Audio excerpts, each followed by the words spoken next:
Hey guys, so I'm back.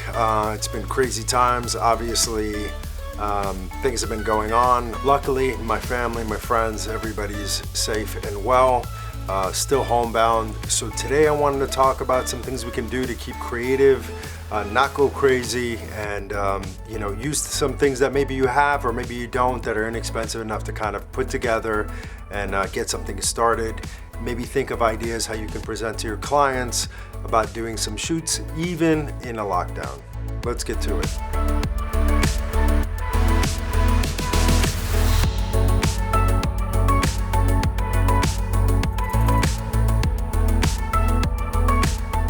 So as all this was going on, I was thinking to myself, you know what? I'd rather spend time with my family right now, just get my head around that. Luckily, I've been still employed and have work still coming in. As far as the production stuff, that has slowed down almost to nothing.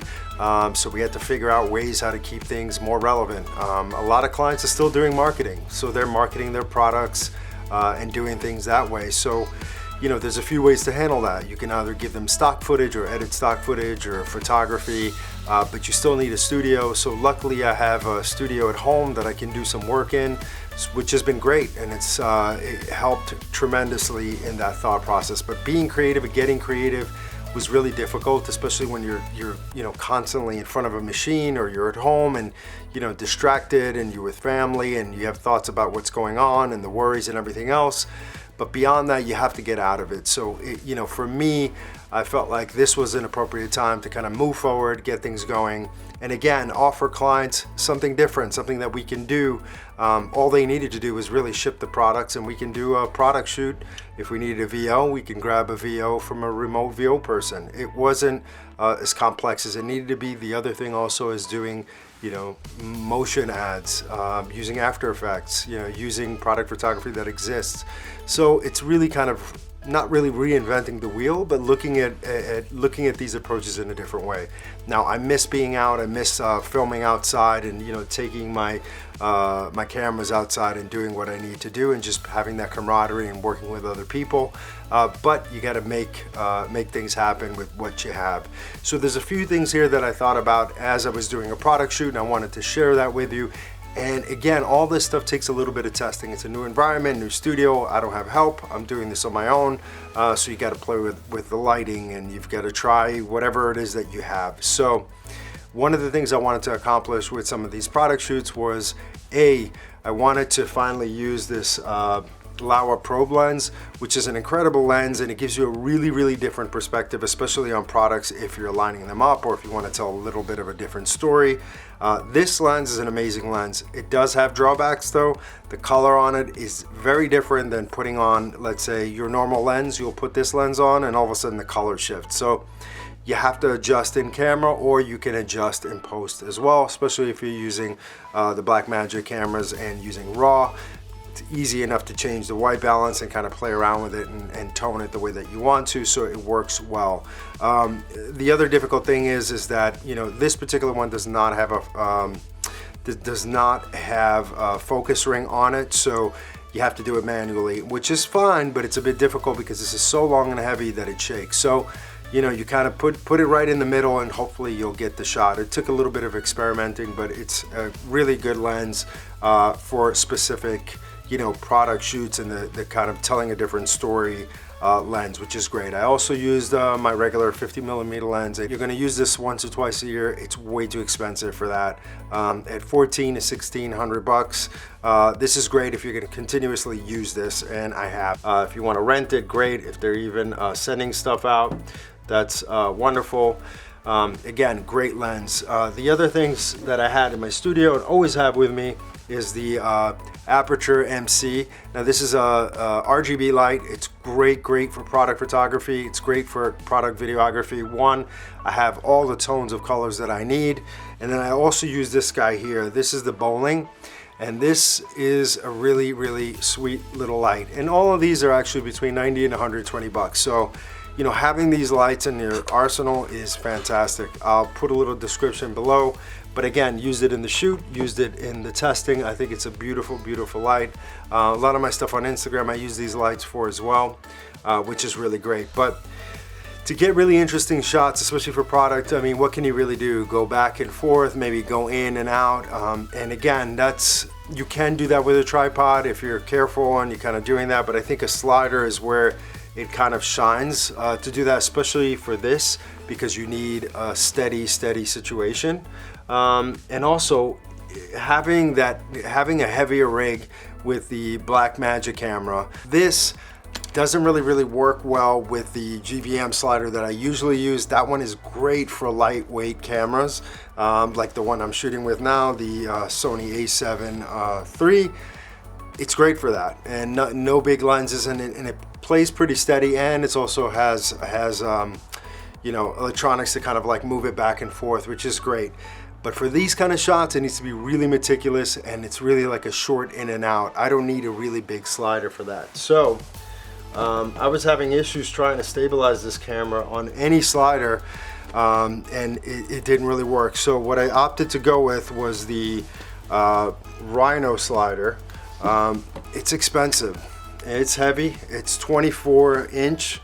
I ended up getting the flywheel because I'm not getting the Arc 2. Way too expensive for me, but this thing is rock solid. It handles the weight without an issue, which is incredible. And if you see it kind of glide through, you'll see what I mean. Just to give you an idea and show you how this actually works, you've got a locking knob over here. Once you loosen it, you can get the full mobility. What will happen is this flywheel will give it that nice kind of like smooth inertia going on here, which is really great.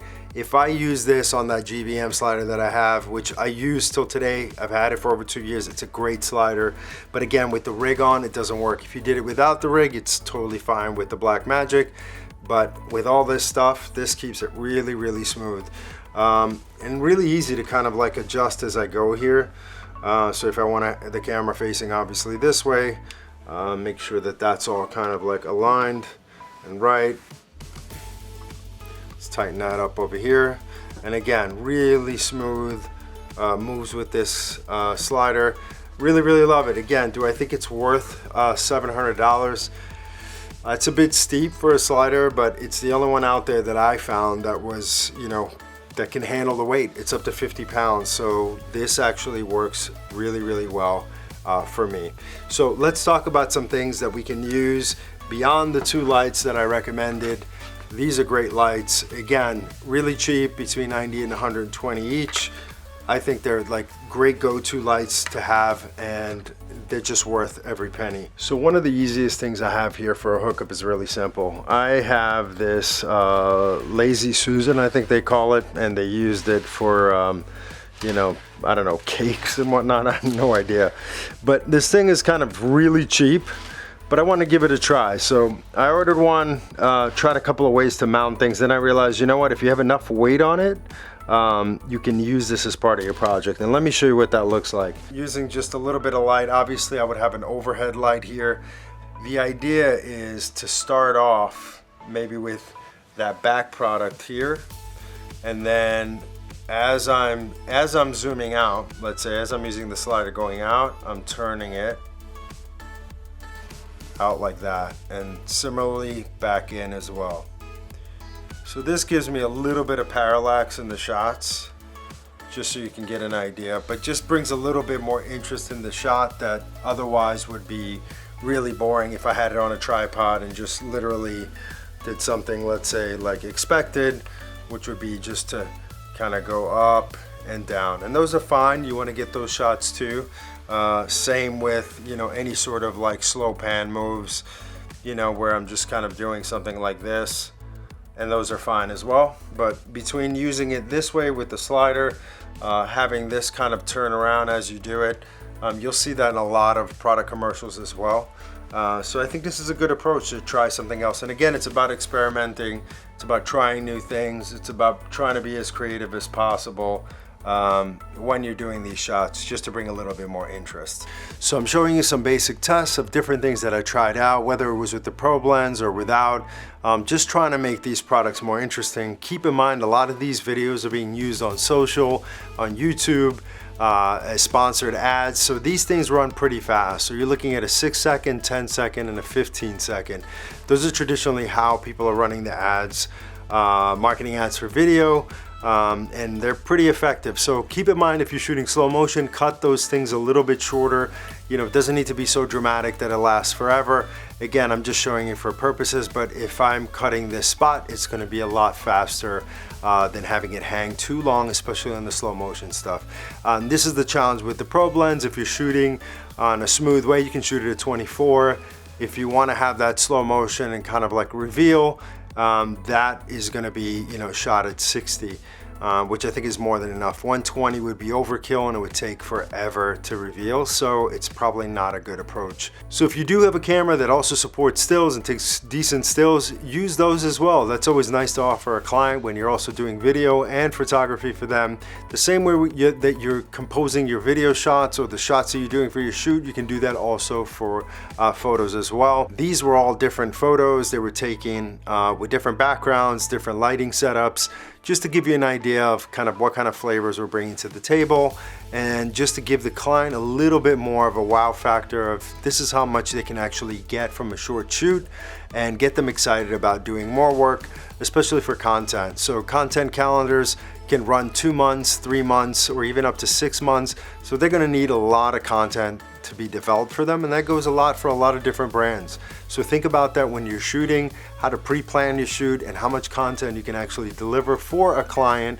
Or even if you're practicing, just, you know, figure out ways to make one thing look very interesting in different ways. So shoot it in different angles, using a probe lens, using a regular lens, different lighting, and just different scenarios. Try to be as creative as possible. I hope your family and you're safe. You're practicing social distancing wherever you are, and hopefully this will kind of change a little bit. But I've learned a lot from this situation. I hope you have too. How to be creative, how to live with less, how to be closer with family. I think all those things are super important, not to sound cheesy, but that's the reality of it. And you know what? It's time to get back on that creative side and start thinking about how we can do things better and be prepared for the next challenges. So guys, thanks again for watching. Again, still loving the Blackmagic cameras, amazing little cameras, great to build up. So I hope you guys follow, like, and subscribe. I will see you guys next time. Thanks for watching.